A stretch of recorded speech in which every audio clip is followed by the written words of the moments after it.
pré-candidato ao governo do estado do Ceará, Ciro Ferreira Gomes. Seja bem-vindo à nossa querida cidade de Limoeiro do Norte, ao nosso Vale Jaguaribano. Me lembro muito bem quando esteve governador, salvou a capital Fortaleza daquele colapso com a falta de água.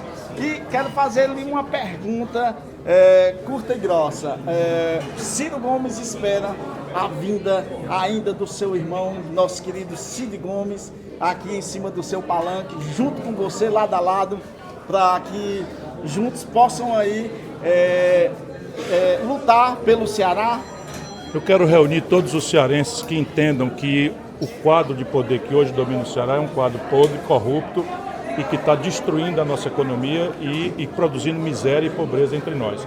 Quem quiser vir me ajudar, sim, mas eu não espero particularmente o apoio nem de fulano, nem de Beltrano, nem de Cicrano. Ok, obrigado. Como é que o senhor se sente diante dessa situação, tendo o Cid de um lado, o Cid do outro? O senhor que é muito família, colocou o Cid na política e muitos cearenses, aqui nós temos dezenas, centenas de jaguaribanos que queriam estar aqui, mas por questões políticas não podem estar. E torcem para essa união. Bola para frente, sabe? A política não pode ser fulanizada. Eu não queria ser governador mais do Ceará, nunca quis. A prova disso é o meu passado. Eu fiquei inelegível no Ceará aos 50 anos de idade e o Tasso me dizia: você está maluco? No auge da sua força política, com 50 anos você vai ficar inelegível, elegendo o Cid. E eu, sem problema, depois do Cid, fui e apoiei o Camilo, enfim, na crença de que as coisas podiam ser, enfim, corretas e tal. E eu penso sempre, e aqueles que me ajudam a superar isso e me ajudaram, eu já superei, que Jesus Cristo, o Filho unigênito, né, num colegiado de 12 pessoas, achou um para traí-lo com um beijo no rosto, quanto mais eu, um pobre pecador. Então é bola para frente, esqueça isso aí, vamos lutar pelo futuro. Duas promessas importantes foram, e o senhor falou aqui inclusive sobre uma, mas são promessas importantes aqui que fazem mais de uma década. Foi no primeiro governo, início, do ex-governador Camilo Santana. Ciasa para o Vale do Jaguaribe e o aeroporto também para o Vale. Ficou só na promessa. O que é que o senhor tem a dizer sobre esse assunto? O que o Camilo diz de manhã não serve para de tarde. Infelizmente, ele é um mentiroso quanto mais, e transmitiu essa lógica como se a mentira fosse uma coisa que garante sucesso para o humano. Então eles se especializaram nisso, em enganar as pessoas, e hoje, por exemplo, só tenho um dado, porque eu estou estudando o futuro. Eu tenho hoje já anotadas 632 obras paradas. Elas foram começadas. Uma delas tem uma importância gravíssima, embora não seja propriamente popular, e você sequer mencionou porque não é culpa sua. O aterro sanitário regional aqui está lá parado, né, há muito tempo. Eu já desci de avião aqui no aeroporto de Apodi com o Fernando Henrique. Eu já desci de avião aqui e deixaram o que tinha já sem funcionar, e o resto é mentira, muita mentira, muita promessa enganosa, e isso é que está fazendo com que ele se desmoralizasse. Ciro, hoje debatido aí várias pautas, educação, saúde, segurança pública.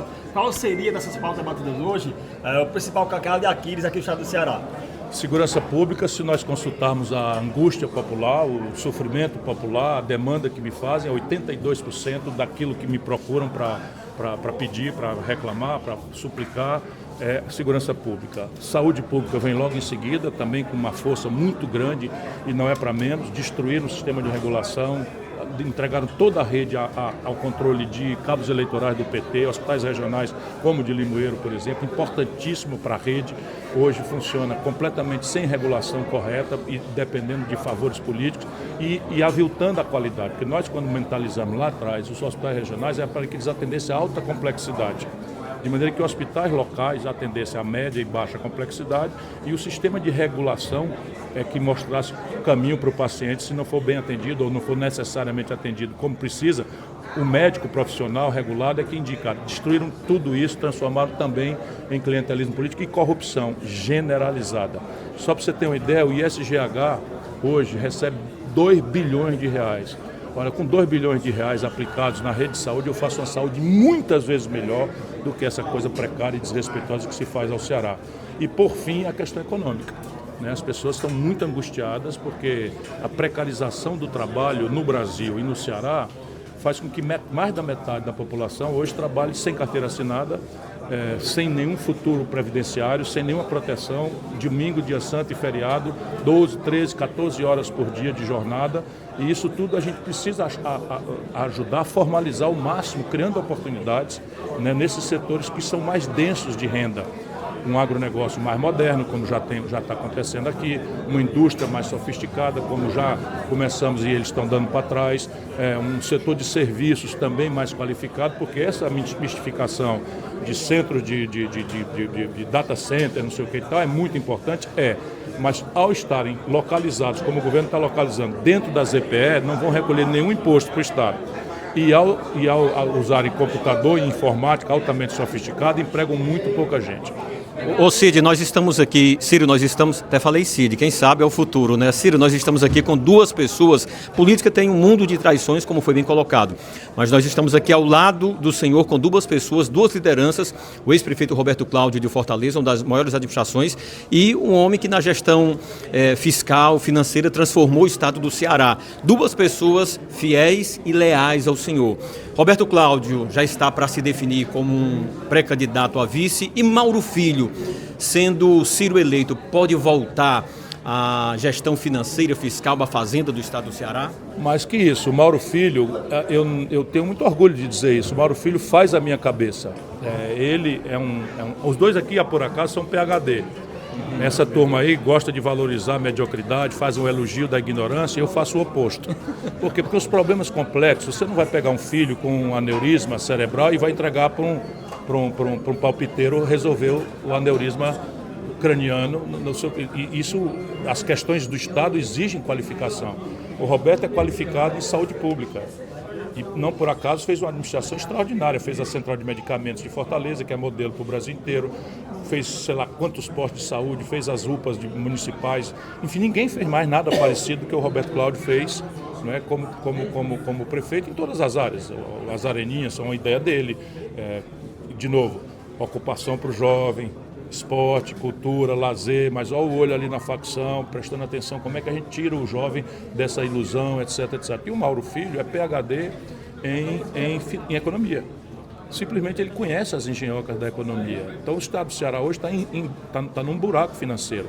Se o povo espera de mim que eu vá resolver a questão da saúde, a questão da segurança, a questão da infraestrutura, a questão das obras paradas, eu tenho que achar de onde vem o dinheiro. Pois ele já está me dando as pistas todas, já me deu R$1 bilhão, assim, um primeiro pente fino, só com o corte de secretarias corruptas que o Camilo criou e o Elmano. Caso Vinícius Batista, foi muito falado sobre o caso do Bebeto, recentemente a situação de Acopiara, mas o Vale do Jaguaribe ainda chora com a perca cruel do Vinícius Batista, o empresário que se via ao Vale do Jaguaribe, e o capitão Wagner fez um discurso hoje e retratou toda uma situação. Qual é a avaliação que o Ciro faz diante de um caso que ainda tiveram prisões, mas não sabe sobre mandantes, e o que é que o senhor pode falar sobre esse assunto? Deixa eu lhe dar os grandes números. No Ceará nosso hoje, no Ceará do Elmano e do Camilo, nós, de cada 100 BOs de roubo, assalto, né, enfim, violência, etc, só 5 são investigados. Não se sabe quantos são elucidados, mas só 5 são investigados. No caso de furto, que é o roubo sem violência, no ditado popular, só 3. Então, colapsou. Agora, colapsou por quê? Nós temos hoje 1 milhão de cearenses sem delegado. 1 milhão de cearenses distribuídos em 72 municípios do estado estão sem delegado. E o último concurso que essa gente fez faz 10 anos. E o delegado é importante por quê? Porque ele é o titular do inquérito. Se não tem inquérito, se não tem delegado, não tem inquérito. Se não tem inquérito, não tem investigação. E não tem promotoria, e não tem denúncia, e não tem condenação. Ou seja, o Ceará virou o paraíso da impunidade. Na PFOS, nós localizamos 22 mil armas sem perícia. Você sabe o que é? 22 armas foram apreendidas pela polícia. 22 mil foram apreendidas e aguardam algumas delas há 5 anos a perícia para identificar que tipo de calibre, que tipo de... para poder identificar e formar a prova e a culpa. Ciro, com relação ao combate ao crime organizado, você vai tirar alguma lição de El Salvador?